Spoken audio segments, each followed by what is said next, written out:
Bapak Ibu di rumah, pernah nggak sih ngerasa anak Anda yang kelas 6 itu kok kayaknya berubah dalam semalam?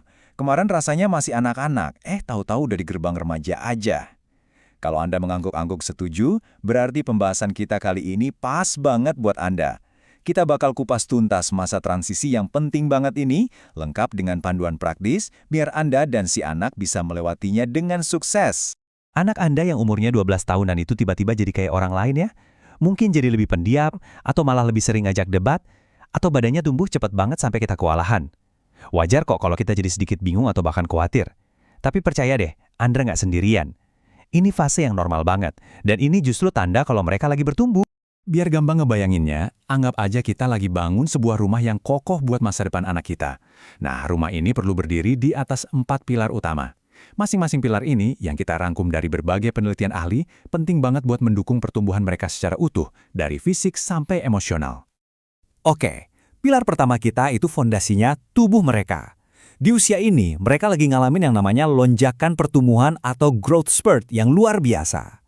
Perubahan fisik ini bukan cuma soal nambah tinggi loh, ini tuh mesin yang ngegerakin banyak banget perubahan emosi dan sosial yang akan kita bahas nanti. Satu hal yang penting banget buat kita ingat, pubertas itu jadwalnya nggak sama buat semua anak. Anak perempuan seringnya mulai growth spurt lebih dulu, sementara anak laki-laki biasanya nyusul belakangan.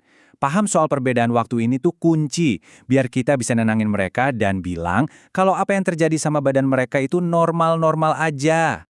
Semua pertumbuhan ini butuh bensin yang serius. Kita udah nggak bisa lagi mikirin porsi makan anak-anak.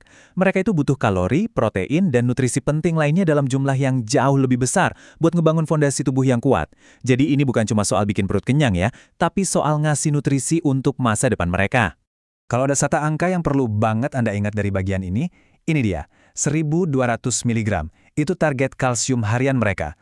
Gunanya, buat membangun tulang yang bakal nopang mereka seumur hidup. Investasi di susu, keju, atau sayuran kaya kalsium sekarang, itu bisa mencegah masalah kayak osteoporosis di kemudian hari. Jadi, yuk, pastiin asupan kalsium mereka cukup setiap hari.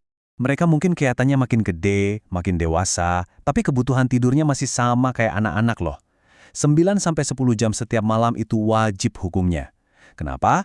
Karena pas mereka tidur, tubuh mereka itu ngelepasin hormon pertumbuhan, dan otak mereka kerja keras buat nyimpen semua yang mereka pelajari. Jadi, ngorbanin waktu tidur itu sama aja ngorbanin pertumbuhan fisik dan kesuksesan akademis mereka. Seiring badan mereka tumbuh, dunia sosial mereka juga ikut meledak, terutama di dunia maya. Nah, ini membawa kita ke pilar kedua, cerdas di dunia digital. Di sini, fokus kita geser sedikit ya. Bukan lagi cuma soal ngawasin, tapi lebih ke ngebimbing mereka biar jadi warga digital yang bijak dan bertanggung jawab. Kalimat ini bener-bener pas banget. Gini deh, daripada cuma ngelarang main media sosial, gimana kalau kita ajarin mereka cara ngenalin berita bohong? Daripada cuma batasin waktu main game, gimana kalau kita ajak ngobrol soal pentingnya keseimbangan? Intinya adalah membekali mereka dengan alat buat bikin pilihan yang cerdas. Jadi alat atau bekalnya tuh apa aja ya? Ini beberapa prinsip dasarnya. Kita bisa ajarin mereka buat selalu mulai dengan niat yang baik, milih teman online yang positif, dan yang paling penting, selalu cek ulang fakta sebelum nge-share sesuatu. Konsep ini biasa disebut tabayun. Wah, ini sih skill berpikir kritis yang esensial banget di zaman sekarang. Terus gimana cara bikin aturan ini jadi sesuatu yang nyata? Salah satu alat yang paling efektif itu namanya kontrak digital. Kuncinya adalah bikinnya bareng-bareng. Duduk sama anak Anda, sepakati sama-sama batasan waktunya, konten apa yang boleh dan nggak boleh, dan apa konsekuensinya kalau aturan dilanggar. Ini bukan soal kita mendikte, tapi soal menciptakan pemahaman dan tanggung jawab bersama. Semua interaksi di dunia digital dan perubahan fisik yang mereka alami, itu semua pasti punya dampak besar ke dunia di dalam diri mereka. Nah, ini membawa kita ke pilar ketiga yang krusial banget, menjaga kesehatan hati dan emosi.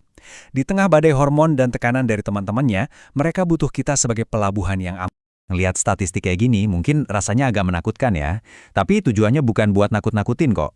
Ini cuma buat ngingetin kita semua kalau perjuangan kesehatan mental itu nyata dan umum terjadi. Kalau anak Anda merasa cemas atau sedih, ketahuilah banyak teman sebayanya yang ngerasain hal yang sama. Ini bukan tanda kelemahan, tapi tanda kalau mereka butuh dukungan kita lebih dari sebelumnya. Ada seorang psikolog hebat namanya Erik Erikson. Dia punya teori yang menarik banget. Menurut dia, anak-anak di usia ini tuh butuh banget ngerasa produktif. Mereka membangun harga diri mereka dengan merasa mampu nyelesain tugas, entah itu PR matematika atau proyek seni. Jadi, pas kita puji usaha dan kegigihan mereka, bukan cuma nilai A-nya aja, kita itu lagi ngebantu mereka membangun rasa percaya diri yang kuat. Selain dukungan emosional, kita juga bisa kasih mereka alat-alat yang praktis. Coba deh ajarin mereka buat tarik napas dalam-dalam beberapa menit sebelum ujian yang bikin tegang. Atau tunjukin cara ngerasain otot tegang terus rileks lagi buat ngilangin penat setelah seharian. Alat-alat simpel kayak gini bisa bikin perbedaan besar dalam cara mereka ngelola stres. Nah, ini mungkin perubahan pola pikir yang paling powerful yang bisa kita lakukan. Saat anak kita lagi sedih atau marah, naluri kita kan biasanya pengen memperbaiki masalahnya ya. Padahal seringkali yang mereka butuhin itu cuma didengerin.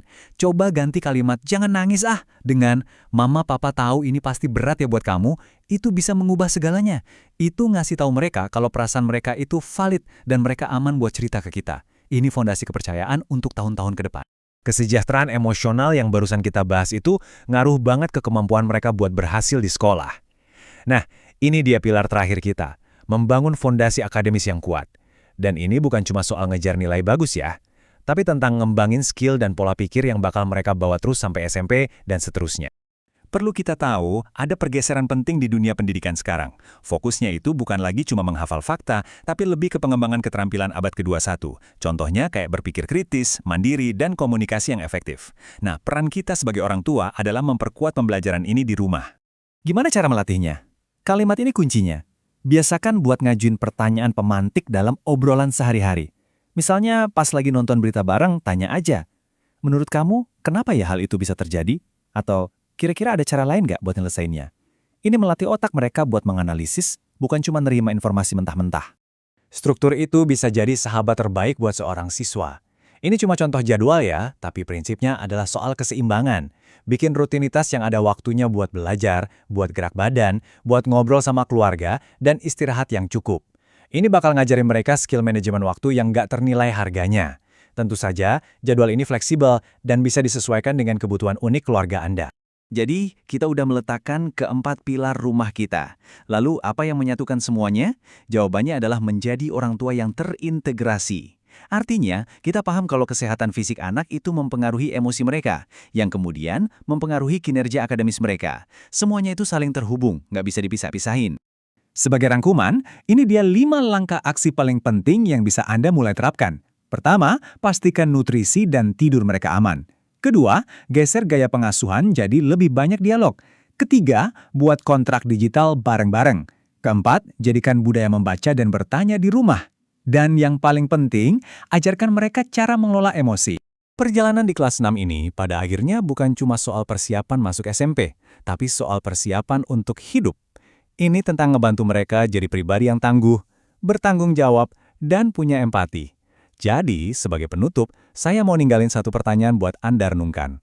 Langkah kecil apa yang bisa Anda ambil hari ini untuk memulai percakapan dan mendukung anak Anda dalam perjalanan luar biasanya ini?